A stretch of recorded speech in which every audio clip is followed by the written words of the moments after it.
Hello বন্ধুরা, দাদাভাই net point YouTube চ্যানেলে আপনাদের স্বাগত জানাই। আজ 17 ডিসেম্বর 2024 নবান্নের সভাঘর থেকে মাননীয় মুখ্যমন্ত্রী বাংলার বাড়ি গ্রামীণ আবাস প্রকল্পের শুভ সূচনা করলেন বা শুভ উদ্বোধন করলেন।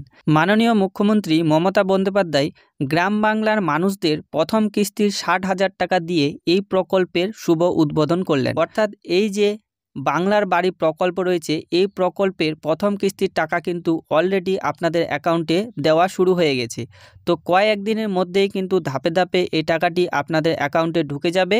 তো এই টাকাটি কিন্তু আপনাদের অ্যাকাউন্টে 2 কিস্তির মাধ্যমে দেওয়া হবে।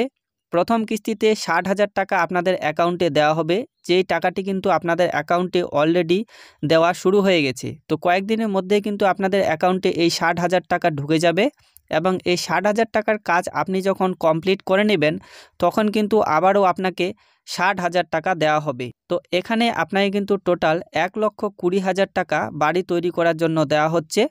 তো এই প্রকল্পে রাজ্য সরকারের তহবিল থেকে প্রায় 12 লক্ষ পরিবারকে বাড়ি তৈরি করার জন্য টাকা দেওয়া হচ্ছে এবং টোটাল 1,20,000 টাকা করে কিন্তু দেওয়া হচ্ছে। তো যে টাকাটি কিন্তু অলরেডি আপনাদের অ্যাকাউন্টে ঢুকতে শুরু করে দিয়েছে।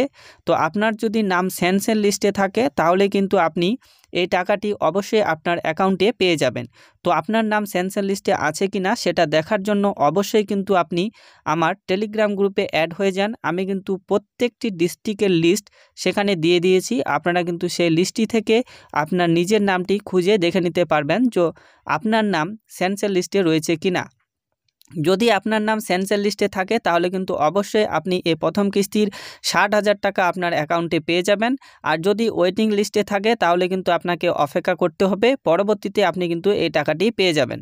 তো আপনার নাম স্যাংশন লিস্টে আছে কিনা অথবা আপনার নাম ওয়েটিং লিস্টে আছে কিনা সেটা দেখার জন্য অবশ্যই টেলিগ্রাম গ্রুপে অ্যাড হয়ে যান এবং সেখানে অ্যাড হলে কিন্তু আপনি এই বাংলার বাড়ি প্রকল্পের যে লিস্ট, প্রত্যেকটি ডিস্ট্রিক্টের লিস্ট কিন্তু আপনি সেখানে কিন্তু আপনি অবশ্যই আপনার নামটি দেখে নিতে পারেন।